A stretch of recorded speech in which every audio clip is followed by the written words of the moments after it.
اللہ من الشیطان الرجیم بسم اللہ الرحمن الرحیم وَلَقَدْ أَرْسَلْنَا مُوسَى بِآيَاتِنَا وَسُلْطَانٍ مُبِينٍ البتہ تحقیق ہم نے موسیٰ علیہ السلام کو اپنی نشانیوں کے ساتھ بھیجا اور واضح دلائل کے ساتھ اِلیٰ فرعون کی طرف وحامان اور حامان کی طرف وقارون اور قارون کی طرف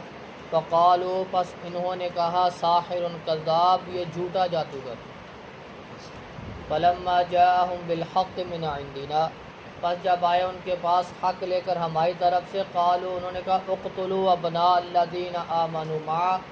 قتل کر دو ان کے بیٹوں کو جو اس کے ساتھ ایمان لے کے آئے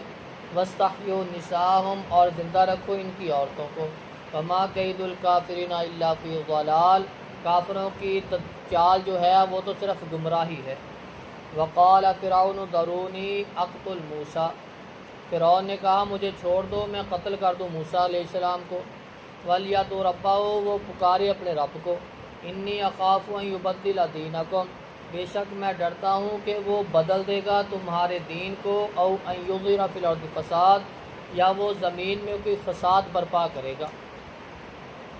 وقال موسیٰ انی عوذت بربی موسیٰ علیہ السلام نے فرمایا بے شک میں تو اپنے رب کی پناہ میں آتا ہوں وربکم اور تمہارے رب کے من کل متکبرین ہر تکبر کرنے والے سے لا یؤمن بیوم الحساب جو ایمان نہیں لاتا حساب کے دن پر موسیٰ علیہ السلام کو اللہ رب العزت نے کچھ نشانیاں دیں 9 نشانیوں کا ذکر ہے ان میں سے جو واضح ہیں وہ ید بیضا اور عصا یہ 2 نشانیاں عصا ڈنڈا اس کے ساتھ اپنے معاملات کو طے کر لیتے رستے بنا لیتے اللہ رب العزت کی حکم کے مطابق اور اپنے بغل کے اندر ہاتھ ڈالتے وہ سفید ہو جاتا یہ نشانی تھی اس کے علاوہ اور 7 نشانیاں ہیں جو ایزا عذاب فرعون پہ نازل کی گئی خون ٹڈی یہ مینڈک یہ اس طرح کی موسیٰ علیہ السلام کو یہ فرعون حامان قارون کی طرف بھیجا یہ فرعون اپنے آپ کو رب کہتا تھا حامان اس کا مشیر تھا قارون بہت بڑا مالدار تھا تینوں نے یہی کہا کہ یہ جھوٹا ہے کذاب ہے یہ جادوگر ہے جب ان کے پاس اللہ کا پیغام لے کے گئے فرعون نے کہہ دیا کہ جو بھی اس کے ساتھ ایمان لائے گا ان کے جو مرد ہیں ان کو قتل کر دو جو عورتیں ان کو چھوڑ دو فرعون نے کہا مجھے چھوڑ دو میں موسیٰ علیہ السلام کو قتل کر دوں میں ڈرتا ہوں کہیں تمہارے دین کو تبدیل نہ کر دے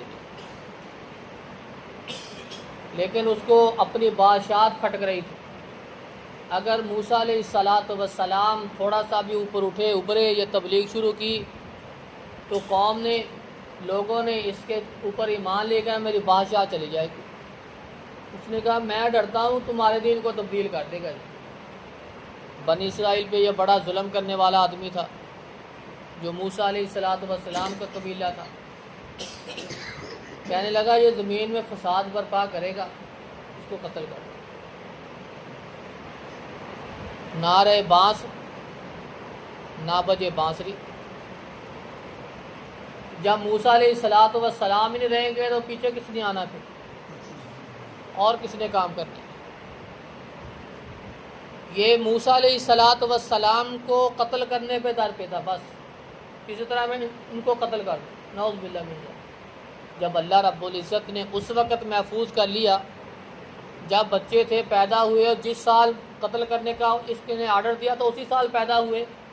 اللہ رب العزت نے وہ دریا سے بچا لیے اور خود اس کی ذمہ داری کے اندر موسیٰ علیہ السلام کی پرورش ہوئی تو کیا موسیٰ علیہ السلام کی اس نے حفاظت نہیں کرنی تھی جس نے مبعوث کیا وہ حفاظت کا ذمہ دار بھی ہے جتنی مرضی اس نے کوشش کی لیکن موسیٰ علیہ السلام کو آج تک نہیں آنے دی اللہ رب العزت یہ اپنی سازشیں اپنی چالیں چلتا رہا، آخر اللہ رب العزت نے اس کو پانی میں ڈبو دیا، غرق کر دیا۔ موسیٰ علیہ السلام نے کہا انی عذت بربی و ربکم، میں اپنے رب کی پناہ میں، یہ جو کر رہا ہے، یہ موسیٰ جو کہہ رہا ہے میں اپنے رب کی پناہ میں،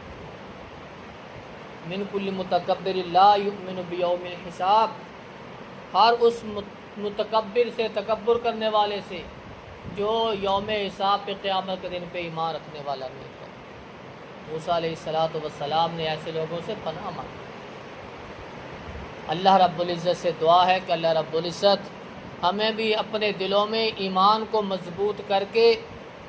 ایسے جو بد عقیدہ لوگ ہیں ان سے اپنے آپ کو محفوظ رکھ کے قرآن و سنت کے مطابق زندگی گزارنے کی توفیق عطا فرمائے۔ سبحان ربک رب العزت۔